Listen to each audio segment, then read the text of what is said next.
أعوذ بالله من الشيطان الرجيم. بسم الله الرحمن الرحيم. إن الله اصطفى آدم ونوحا وآل إبراهيم وآل عمران على العالمين ذرية بعضها من بعض والله سميع عليم. إذ قالت امرأة عمران رب إني نظرت لك ما في بطني محررا فتقبل مني إنك أنت السميع العليم. فلما وضعتها قالت رب إني وضعتها أنثى والله أعلم بما وضعت وليس الذكر كالأنثى وإني سميتها مريم وإني أعيذها بك وذريتها من الشيطان الرجيم. صدق الله العظيم. سبحانك ربي سبحانك اللهم خير معلم علمت بالقلم القرون الأولى أخرجت هذا العقل من ظلماته وهديته النور المبين سبيلا. أرسلت بالتوراة موسى هاديا وابن البتول يعلم الإنجيل وفجرت ينبوع البيان محمدا فسقى الحديث وناول التنزيلا. والصلاة والسلام على الحبيب النذير صلوات ربي وتسليمه عليك سيدي يا رسول الله. حب النبي الهاشمي شجاني وأذاب قلبي والمنام جفاني. يا ذاهبين إلى مدينة طيبة بصبابة وتشوق وحنان فإذا وصلتم نحو ذياك الحمى ونزلتم في روضة العدنان والله ما في الخلق مثل محمد في الفضل والأخلاق والعرفان فهو النبي الهاشمي المصطفى من خيرة الأنساب من عدنان. اللهم صل وسلم وزد وبارك عليك سيدي يا رسول الله. أيها الأحبة الكرام، سلام الله عليكم ورحمته وبركاته. نحييكم من هذه البلدة الطيب أهلها وفي هذه الليلة القرآنية والتي أقامتها العائلتان الكريمتان تكريما للمتوفيان. أسأل ربي جل وعلا أن يرحمهما رحمة واسعة إنك على ما تشاء قدير. أيها الأحبة الكرام، سئل الحبيب النبي صلى الله عليه وسلم وقال النبي صلى الله عليه وسلم إن القلوب تصدأ كما يصدأ الحديد. قالوا وما جلاؤها يا رسول الله؟ قال صلى الله عليه وسلم ذكر الله وتلاوة القرآن. هيا بنا نحلق سويا في بستان القرآن الكريم مع ذلكم العلم القرآني صاحب الصوت الحسن والأداء المتميز، علم وهبه الله تبارك وتعالى صوتا لا يمل الإنسان سماعه، يدوي في الآذان كدوي النحل في الخلية، مع فضيلة القارئ الدكتور المهندس محمد عبد الغفار مكاوي عبد الهادي القارئ بالعالمين الإسلامي والعربي. أدعو الله له بالتوفيق ولي ولحضراتكم بحسن استماع، فليتفضل صاحب الفضيلة مشكورا. أعوذ بالله من الشيطان الرجيم.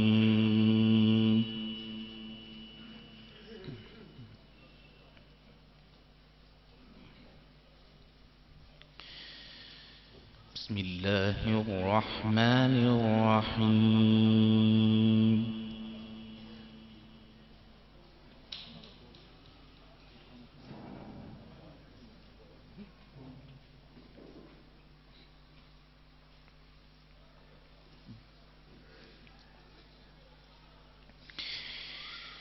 أفمن يعلم أنما أنزل إليك من ربك الحق كمن هو أعمى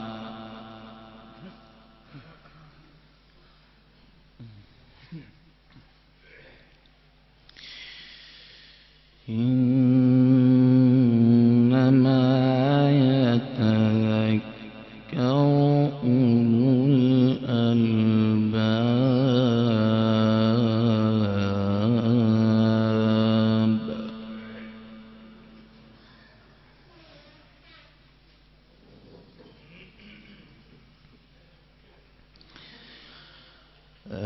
الذين يوفون بعهد الله ولا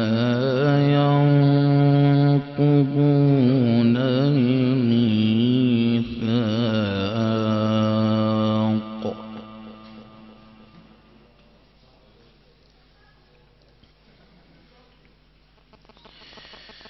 والذين يصلون ما أمر الله به أن يوصل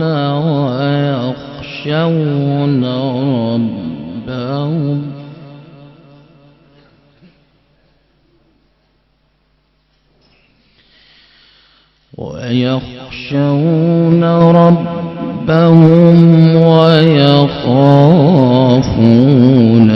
سوء الحساب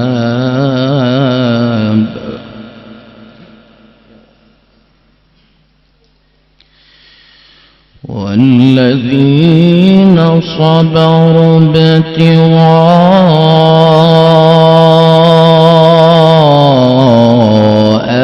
وجه ربهم وأقاموا الصلاة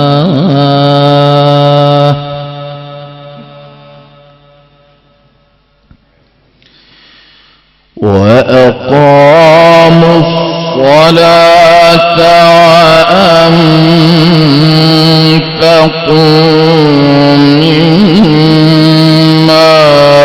رزقناهم سرا وعلانية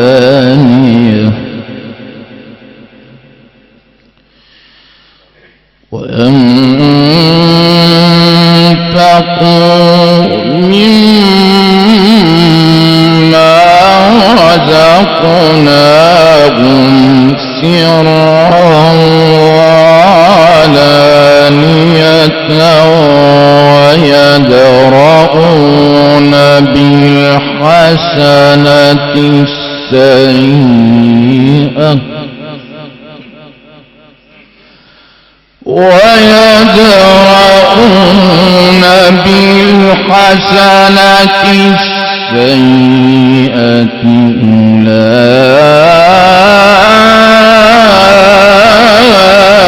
أولئك لهم عقبى الدار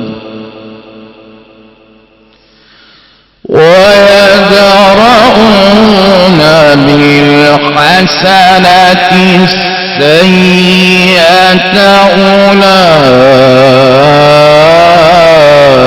أولئك لهم عقبى الدار بسم الله الرحمن الرحيم أفمن يعلم أنما أنزل إليك من ربك الحق كمن هو أعمى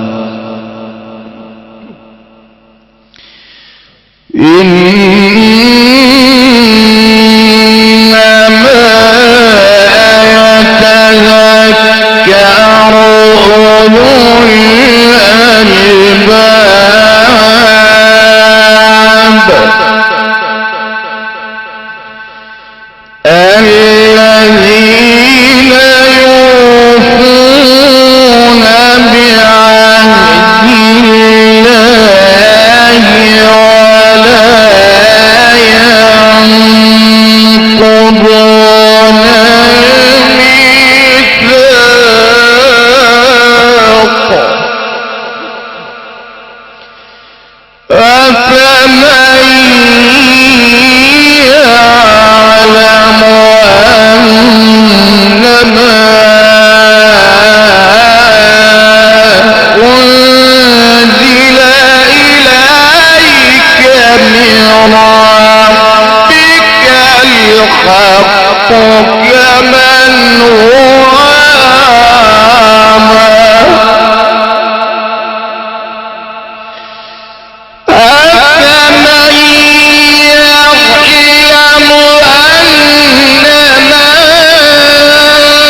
الذين يوفون بعهد الله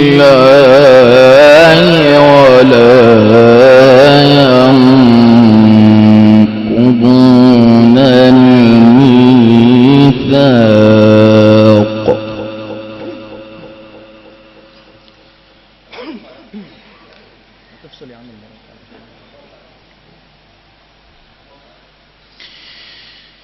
بسم الله الرحمن الرحيم أفمن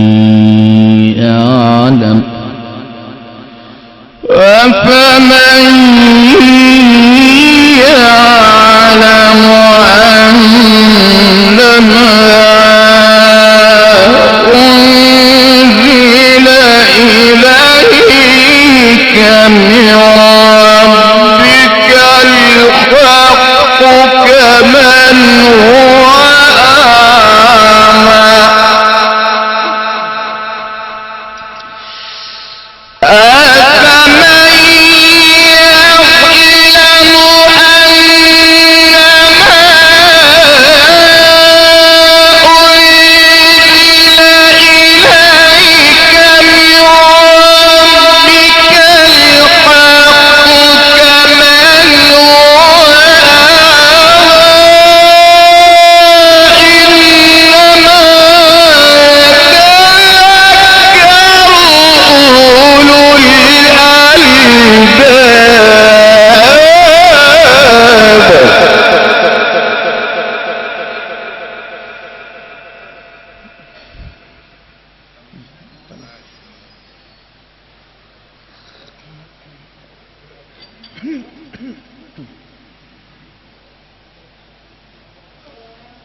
الذين يوفون بعهد الله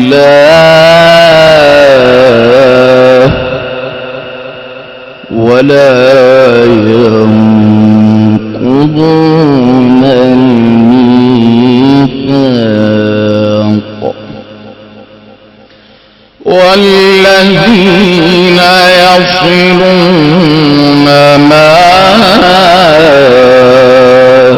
أمر الله به أن يوصل ويخشون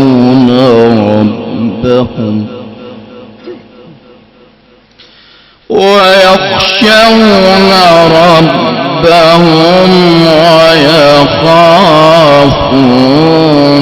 سوء الحساب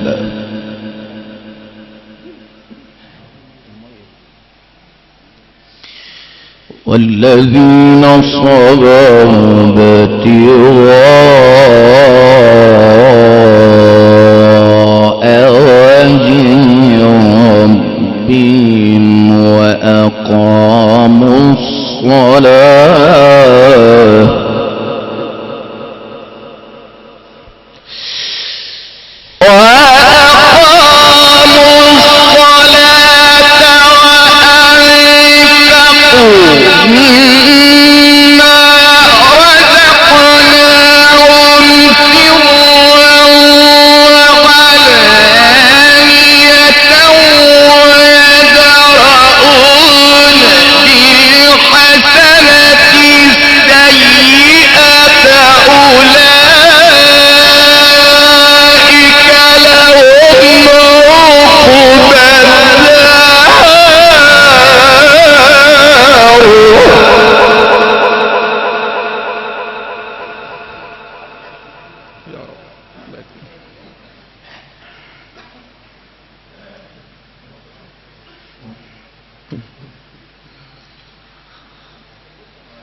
والذين يصلون ما أمر الله به أن يوصل ويخشون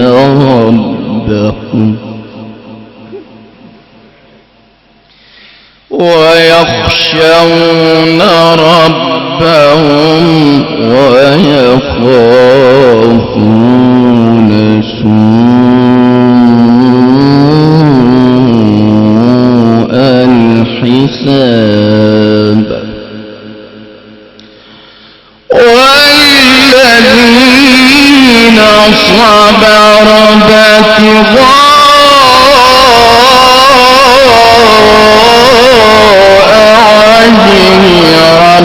ربهم وأقاموا الصلاة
جنات عدن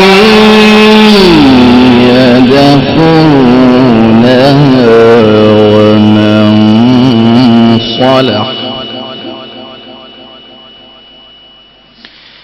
ومن صلح من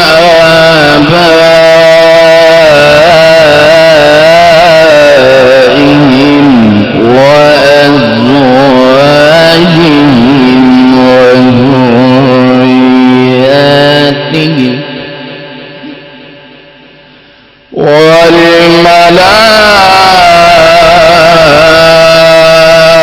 والملائكة يدخلون عليهم من كل باب سلام عليكم بما صبرتم سلام عليكم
سلام عليكم بما صبرتم ونعم عقب الدار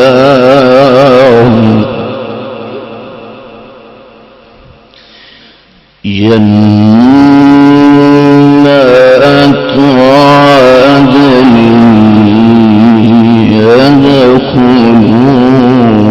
يدخلونها ومن صلح جنات عدن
سلام عليكم بما صبرتم فنعم عقب الدار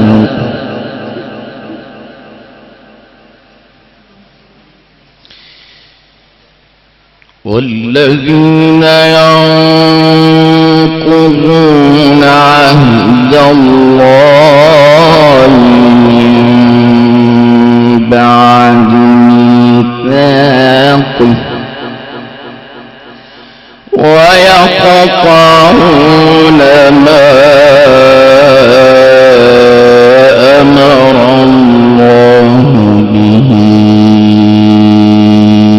أن يوصل ويفسدون في الأرض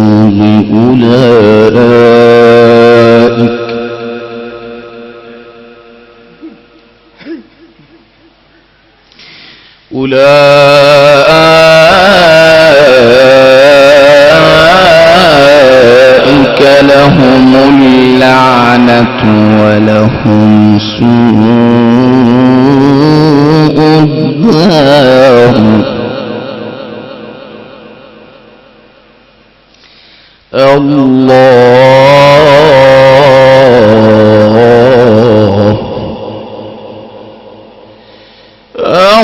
الله يبسط الرزق لمن يشاء ويقدر وفرحوا بالله الحياة الدنيا وما الحياة الدنيا في الآخرة إلا متاع.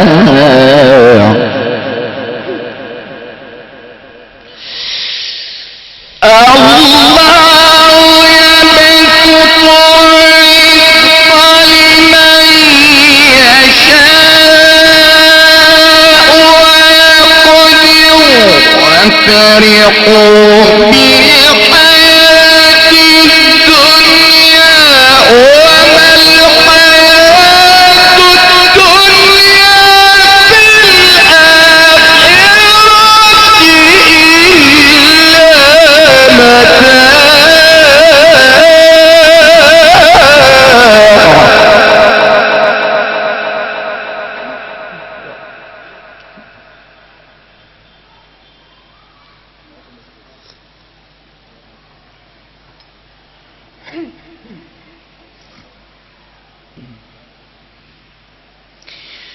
ويقول الذين كفروا لولا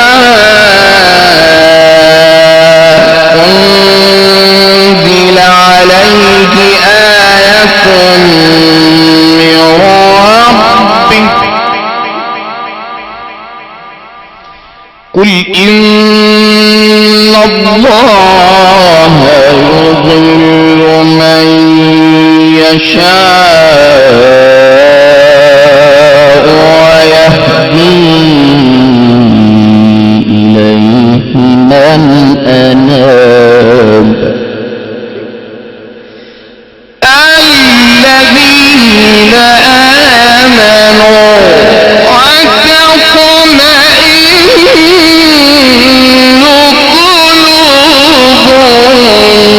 قلوبهم بذكر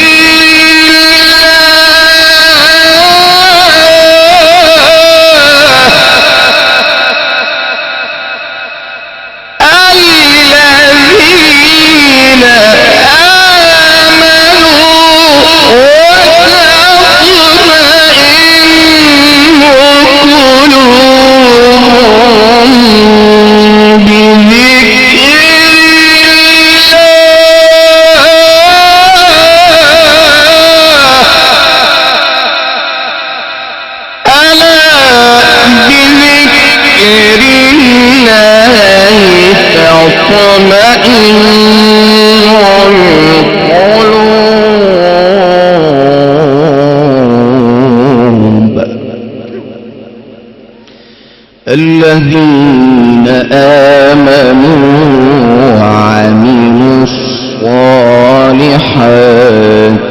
طوبى لهم وحسن مآب.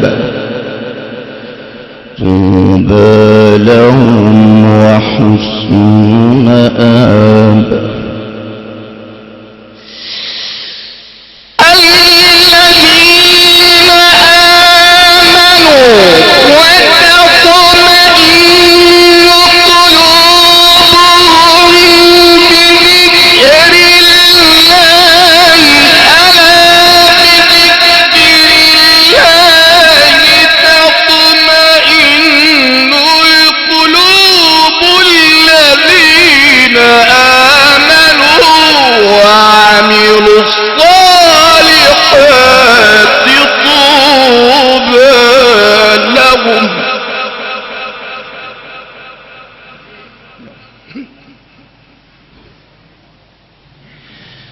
الذين آمنوا وعملوا الصالحات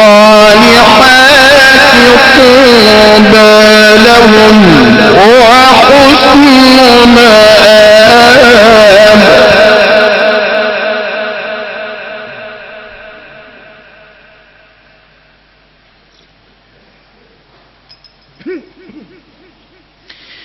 كذلك أرسلناك في أمة قد خلت من قبلها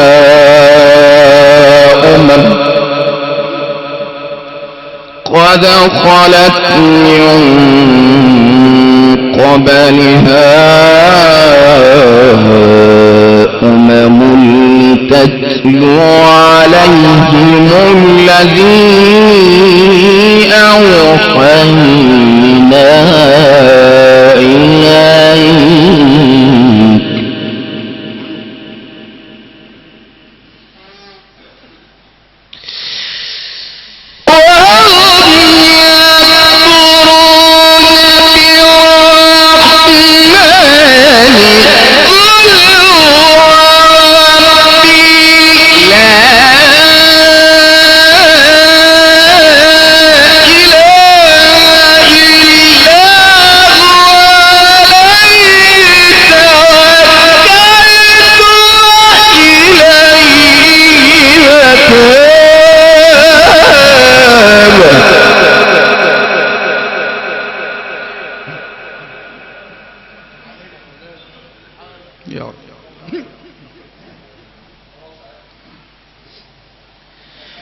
كذلك أرسلناك في أمة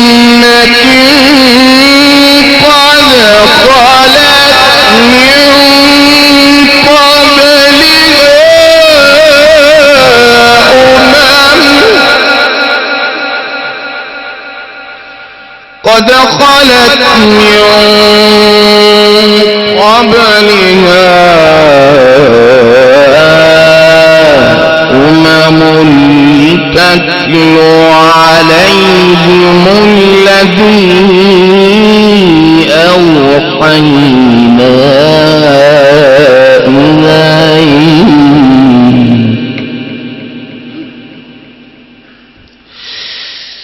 فهم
بل لله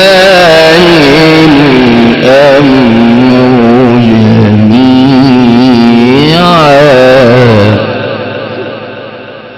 أفلم ييأس الذين آمنوا أن لو يشاء الله لهدى الناس جميعا ولو أن قرآنا سيرت به الجبال أو قطعت به الأرض أو كلم به الموتى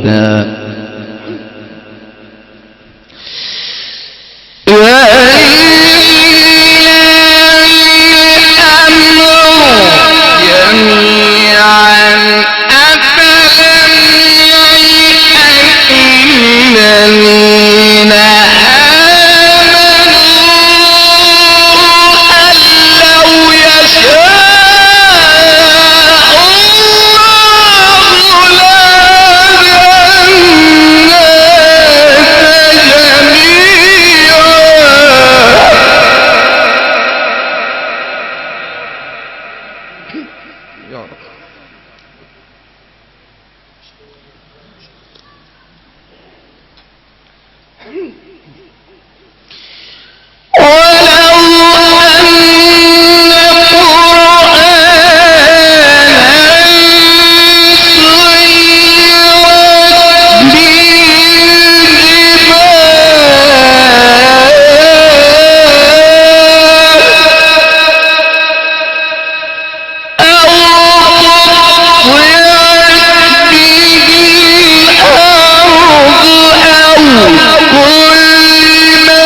تحل قريبا من دارهم حتى يأتي وعد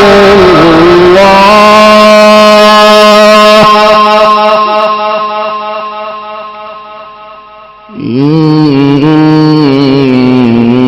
إن الله لا يخلف الميعاد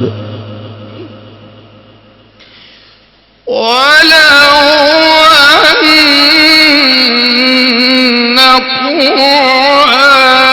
قرآنا سيرت به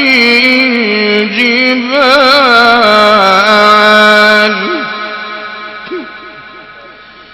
ولو أن قرآنا سيرت به الجبال أو قطعت به الأرض أو كلم به الموتى بل لله الأمر جميعا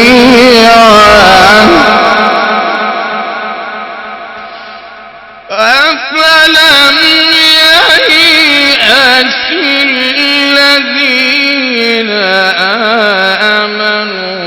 آمنوا أن لو يشاء الله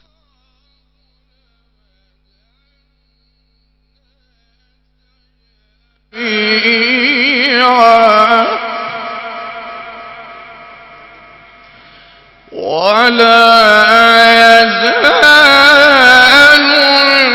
الذين كفروا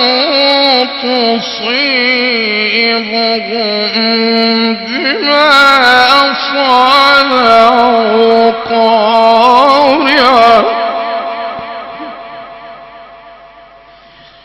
أو تحل قريبا من دارهم حتى ميعاد الله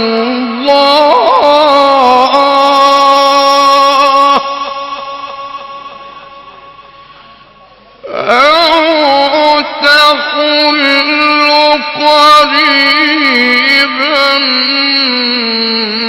من دارهم حتى يأتي وعد الله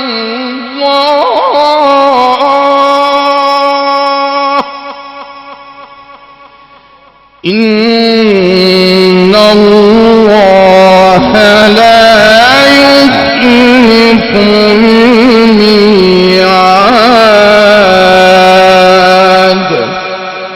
صدق الله العظيم.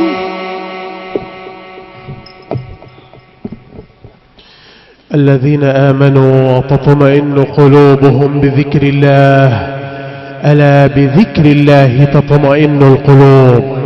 والله إن له لحلاوة وإن عليه لطلاوة وإن أعلاه لمثمر وإن أسفله لمغدق، يعلو ولا يعلى عليه وما هو بقول بشر. وهكذا أيها الجمع الطيب المبارك استمعنا واستمتعنا إلى دقة الأداء وروعة التلاوة وجمال الصوت، وذلكم العلم القرآني فضيلة القارئ المهندس محمد عبد الغفار مكاوي عبد الهادي، القارئ بالعالمين الإسلامي والعربي والمقيم ببشلة بمركز ومدينة ميت غمر. وقد جئنا إلى هنا مشاركة منا في عزاء الحج محمود إبراهيم مصطفى الصباغ والدكتور عبد اللطيف محمد الشنيطي. أسأل ربي جل وعلا أن يرحمهما رحمة واسعة، إنك على ما تشاء قدير. أيها الأحبة الكرام، كان معنا الإضاءة والإنارة والهندسة الصوتية العالمية تطلب تحت إدارة أولاد البطوطي ببشلة. الخدمات الفندقية المميزة المتر أحمد راغب سليم المقيم ببشلة. كاميرا الدولي المهندس إبراهيم الشاذلي المقيم بطحا المرج بمركز ومدينة ديار بنجم شرقية. شكرا.